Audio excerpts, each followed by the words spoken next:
Welcome to Horsemen.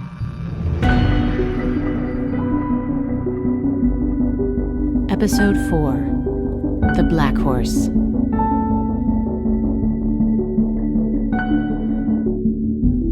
When he had opened the third seal, I heard the third beast say, "Come and see."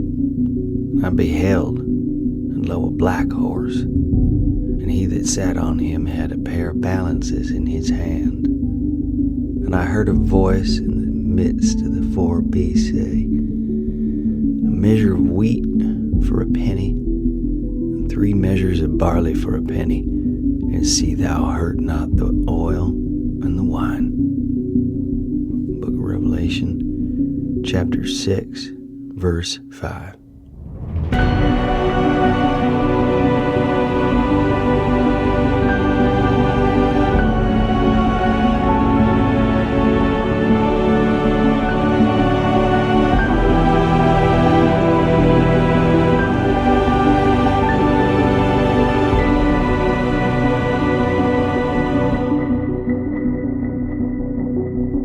There was once a young man who was meant to die in the desert. He'd been left there by 3 men after they had beaten him unconscious, tossed him in the back of a pickup truck, and then driven northwest into the desert outside Odessa. 3 men drank pearl beer as they drove, laughing and talking like they were ridding the town of something bad, something dark and dangerous, a shadow, a stain. The man's name was Nolan Blackhorse, but the 3 men called him Pedro. Actually, he was 100% Native American, part Tigua Pueblo and part Apache, with a great-grandfather who was Jumano. And though he did speak a little Spanish, he was not Mexican, as the 3 men, and frankly, most people in Odessa believed. They called him Pedro because they didn't care to ask his real name. They didn't care to ask where he came from, or what his life was like, or what he had hoped for the future. No. The only thing the 3 men were interested in was that he was recently released from Huntsville Penitentiary, and that they were pretty sure he'd been put there for murder. And what they had heard was that he killed a kid, a young teenager, maybe 13 or 14 years old, and that he'd killed the boy with a shovel. Well, the truth was that he had been in Huntsville Penitentiary. He had spent 15 years there, convicted of second-degree murder. But it was not true that a 13 or 14-year-old boy had died.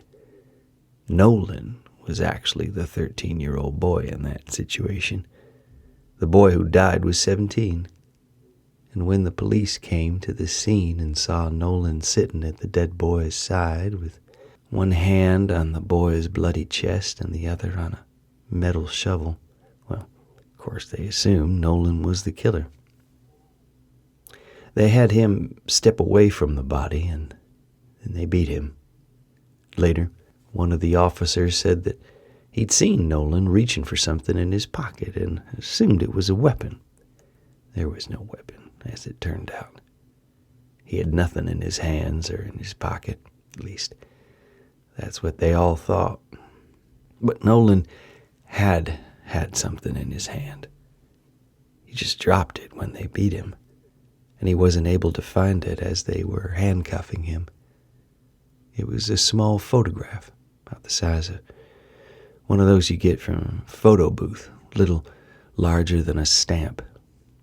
It was a photo that he had kept with him since he was 7 years old, when a fire took everything the young boy knew and changed his life forever. It was something that soothed him when he felt too much anger or pain. What he was reaching for as the police surrounded him was a photo of his parents. His parents were dead. They died when Nolan was 6 years old.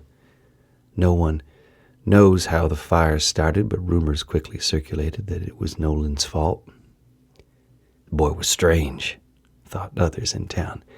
He didn't do what other boys did. He didn't like to play with the other kids. He preferred to stay at home with his mother and their animals. He was often spotted with their horses or mutt dog or stray cat, just sitting with them, very still, as if he were listening to the animal tell him their secrets. But when adults said hello and tried to talk to him, he either silently bowed his head or turned on his heels and walked away. Children teased him. They called him a caveman because he hardly ever spoke. They threw stones at him to get a reaction, but Nolan never said anything back. He's shy, his mother always said. Both she and his father always defended his behavior. But the people in town thought the boy needed help, that he needed some kind of doctor or something.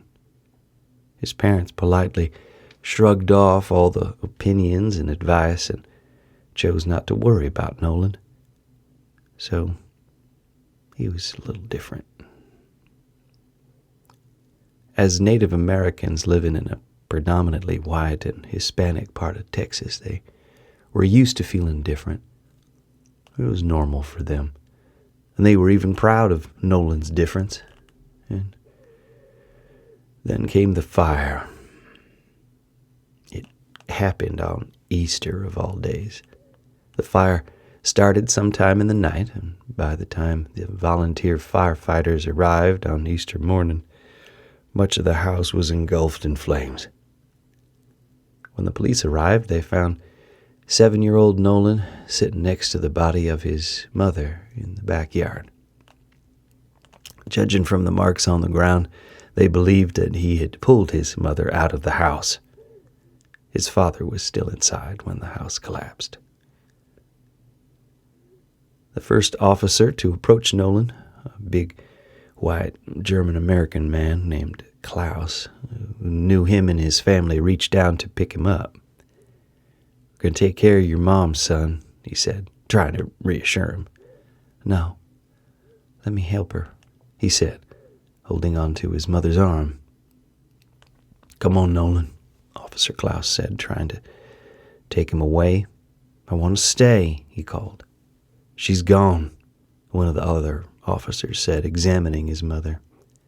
"I can bring her back," he screamed as Officer Klaus released his hand and hustled him to the squad car. The police and then the social services that took Nolan understood that these words were those of a desperate child who had lost his parents, but it was actually true. He really could have brought her back, just like he really could have brought the 17-year-old boy back years later. That was what he was trying to do when the police arrived and then arrested him for murder. He wasn't trying to kill the boy, he was just trying to save his life. As far as Nolan knew, he always had the ability to heal. It was normal for him, as normal as jumping over an anthill or digging a hole in the dirt with a stick. For the longest time, he thought everyone else could do it as well, until he happened to heal a mouse in front of his father. They found it on the top step of their front porch. There were a few stray cats that caught mice or rats or baby rabbits and occasionally brought them to the Black Horse house, maybe to say thank you for the bowls of food Nolan's mother put out by their barn. Usually, one of the parents found the dead or dying creatures and tossed it into the compost pile or gave it a swifter death with a garden tool. But one morning it was Nolan that found the mouse. It was still alive, but injured. Perhaps the cat had thought it was dead and abandoned it on the step. "Oh," said little Nolan, who was 4.5 years old at the time, "the mouse is hurt." "Ah," answered his father, who thought he now needed to give his son a lesson on the natural world, that it was more compassionate to pray over the creature and then take its life than to let it suffer on its own. He was about to demonstrate this the way that his father demonstrated how to properly hunt a deer or javelina when Nolan picked up the mouse and said, "I can do it."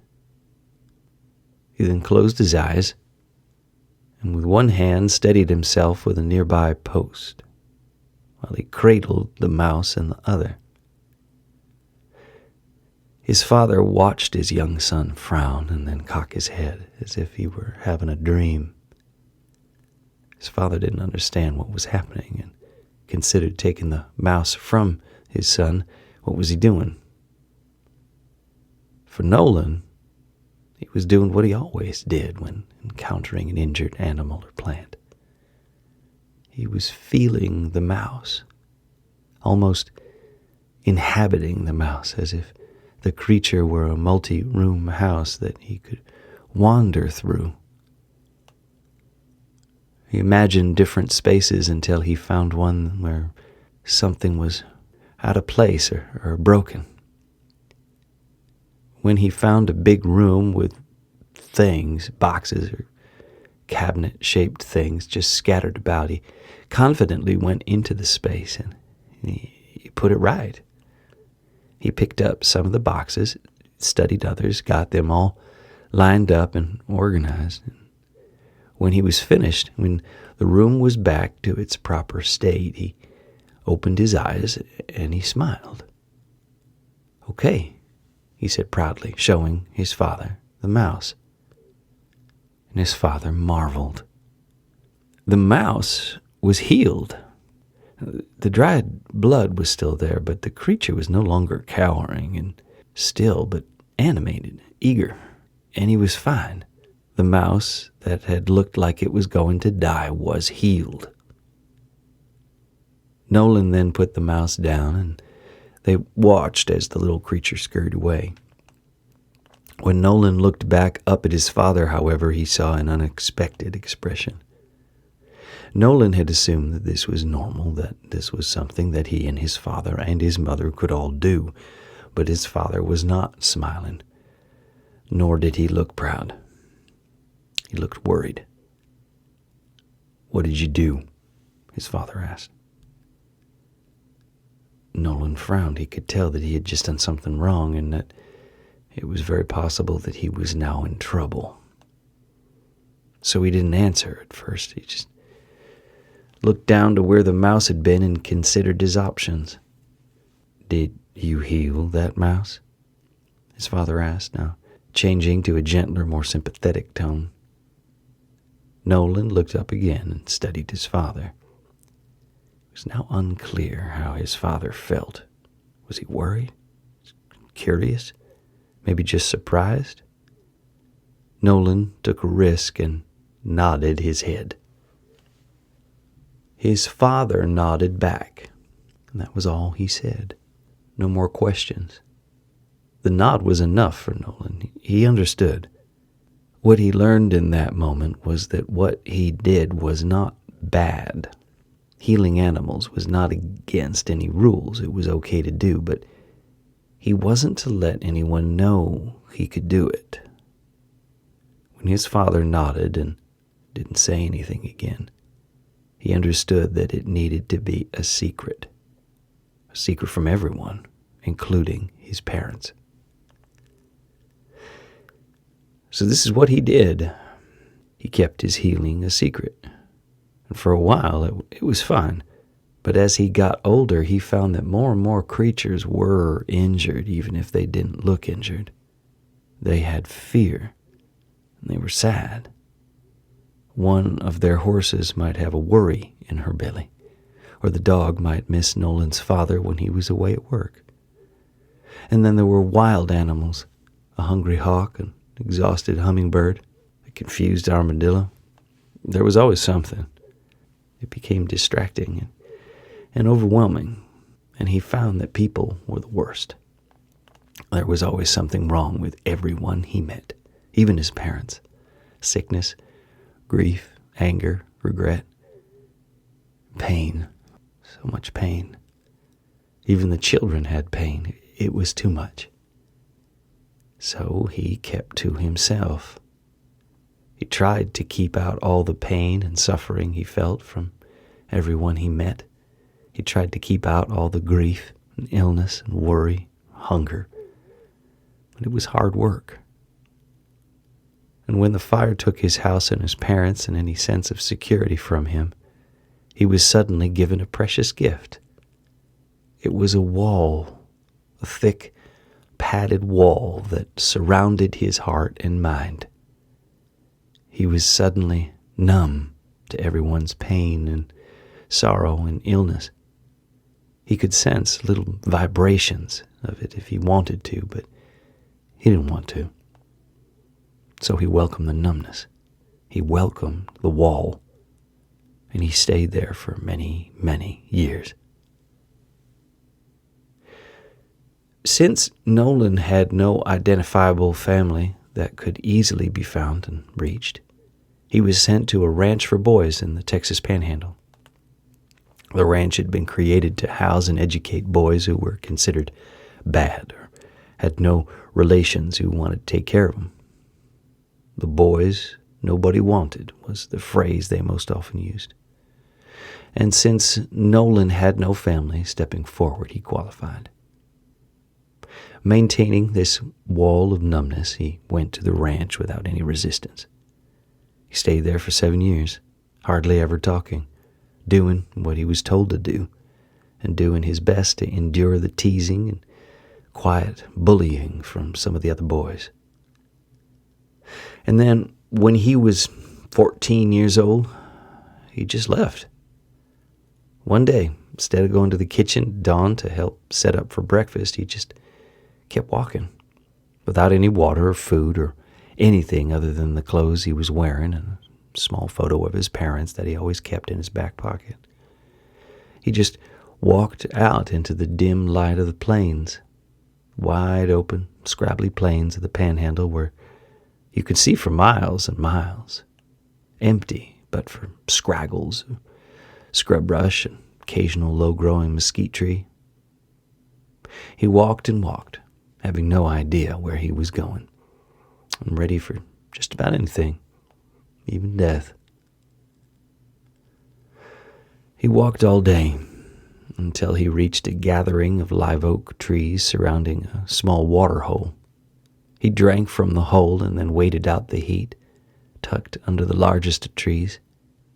As the sun began to set, he continued on. He walked into the night, not bothered by the occasional sounds of animals, coyotes maybe. And when he reached another big live oak tree, he lay down and slept. In the morning, he could see a town or city in the distance. He was hungry, having not eaten for a day, and hoped he might be able to find some food before the people of the town woke up. He passed a ranch gate, then a few houses, and then a church. And then he arrived in what looked like could be a downtown. He could smell grease, and he followed the smell to a little casita with tables in the back. Though it had no sign, he figured it was a kind of restaurant, and in searching through its garbage, he found some discarded tortillas and a small paper container of beans. He gobbled them down. "Vaya!" called a voice from behind him. "Vaya, ladrón!" Nolan turned around and saw a short Latino man with a thick mustache holding something in his hand. A knife. He looked angry and was walking toward him. Nolan knew the word vaya. It was go. "Vaya, vagabundo," called the man again, now waving the metal thing in his hand. It looked more like a spatula now, but either way, Nolan didn't want to stay there a moment longer, and he started to run. He turned the corner behind the casita and ran down an alleyway, which then emptied onto a main road lined with storefronts. It was now morning. A few of the stores were opening. He could smell baked bread, and it made his stomach tighten. Nolan had taken a few steps toward the aroma when he spotted a police officer laughing and talking to someone on the street. Immediately, he turned around and began to run again. "Hey!" He heard the shout behind him, and he knew the officer was following him. Quickly, he ducked into another alleyway and ran as fast as he could, feeling lightheaded now from fatigue and lack of food. He ran, and then turned a corner that led into a small courtyard. Scanning the courtyard, he spotted a small fountain surrounded by potted plants. Without another thought, he ran to hide in the shadowy section behind the plants and ducked down so that no one could see him. He tried to control his breath so that he couldn't be heard. And between the exhaustion, low blood sugar, and sudden running, Nolan just blacked out. He was out for quite a while, coming to much later in the day when the courtyard held a number of people standing around and talking. Nolan stayed where he was, occasionally watching the people, and other times lying back down to rest. He must have done this all day long, because the next time he was fully conscious it was nighttime, and he heard angry words and what sounded like crying. Nolan peeked out, saw a tall figure standing next to someone about the size of a child. "Dig, you little shit," said the tall figure. He heard sniffles, watched as the smaller person feebly continued to dig. "Dig faster, 'cause if I have to dig, I'm burying you in the hole." Then the tall one hit the short one across the face, and it was as if the tall figure had hit Nolan. He felt the sting. He felt the humiliation. He felt the pain. Oh, the pain. The feeling broke through his thick padding of numbness. Feeling that sharp sting seemed to release something. A life force he had kept in check for 7 years. Something that had gotten stronger but had been asleep, and now it was ready to burst out. The pain seemed to explode inside Nolan. He knew that the only way to make the feeling stop was to stop the person who created it. He ran out from behind the plants and darted right for the tall figure. "What the?" said the tall figure, moving quickly to one side as Nolan fell past him. "Who the hell are you?" he called again. And then, before Nolan could answer, the man grabbed the shovel from the short person and raised it up, ready to strike. Now, during the 7 years Nolan lived at the boys' ranch, he had learned how to read and write and do certain chores and even how to cook. But in that moment, the only important thing he had learned from living with several dozen boys who no one else wanted was how to fight. With ease, he dodged the swing of the shovel and then swiftly swung his foot around to front kick the tall fellow in the upper chest. The tall guy fell back, caught himself, and then reached into his back pocket. He had a knife. "You're gonna die," he said, coughing, and then advanced toward Nolan. Nolan reached for the shovel, but the tall guy swung his knife, barely missing Nolan's face. The next moment, the younger one suddenly ran off, briefly distracting the tall fellow, and Nolan leapt for the shovel again, grabbed it, and rolled, swinging the shovel over himself just in case.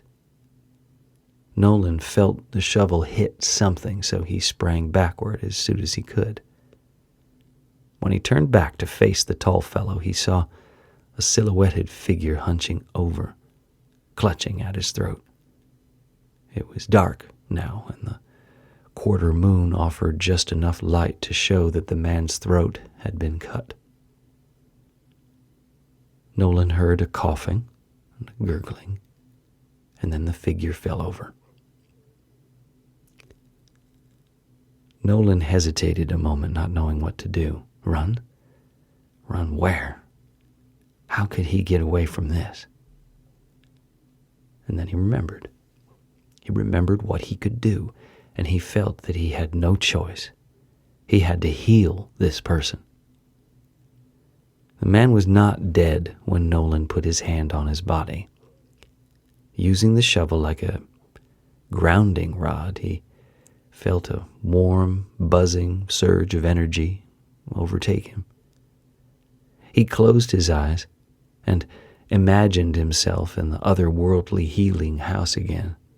It was dark, so dark, and it seemed to be moving slightly, like he imagined an earthquake might feel.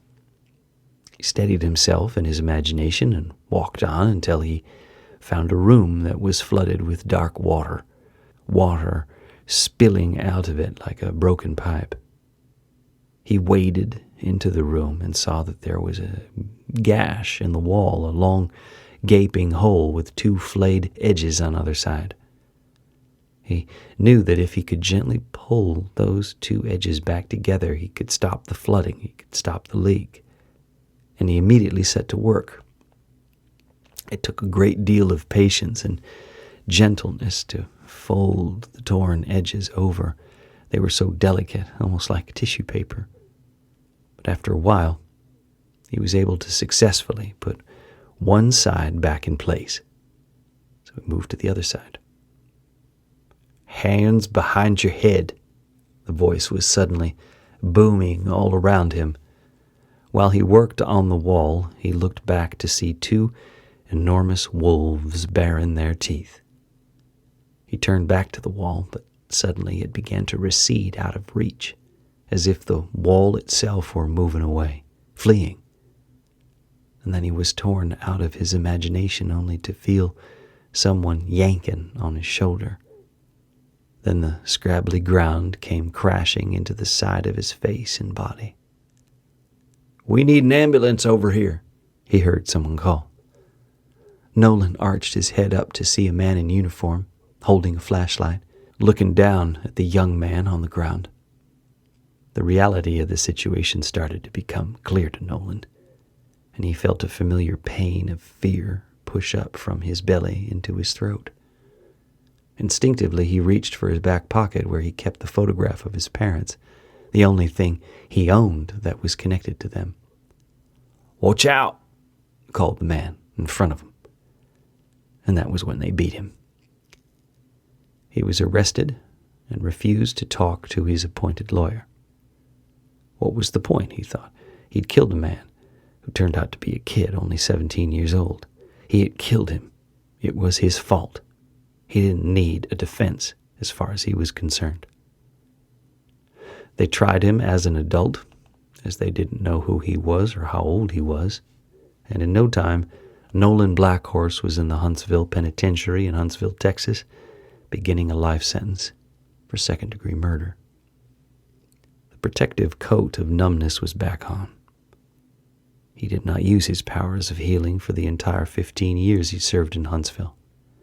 Not even on himself, though he was badly hurt several times. He kept his head down, stayed to himself, utterly silent until he absolutely needed to speak. And then, one day he learned that his case had been dismissed, and soon after he was free to go. Apparently, someone had figured out his identity, and then he was released for having been a minor tried as an adult. How this was discovered was remarkably coincidental and serendipitous. Somehow, a copy of his birth certificate ended up in the possession of the Amarillo district attorney, who was at the time working on a case of property seizure. The property in question was that of Nolan's parents. The birth certificate led him to the boy's ranch, and then some rumors from the head of the ranch that Nolan was now in jail for murder. A month later, Nolan was free to go. The district attorney explained Nolan's options for the property. Nolan said he didn't care. He signed the document in front of him and eventually made it across the state to Odessa. And this is how Nolan Blackhorse became a dishwasher in Odessa and the focus of unwanted attention from 3 locals who would eventually leave him to die in the desert. He didn't die. He didn't die because of the support he received from a certain young woman. The same young woman behind the birth certificates set an appearance on the Amarillo District Attorney's desk. And her name was Edna Matson. When Nolan Blackhorse was beaten and left in the Chihuahua Desert, it was the spring of 1939, and Edna Matson, born and raised in Fargo, North Dakota, had been dead for 25 years.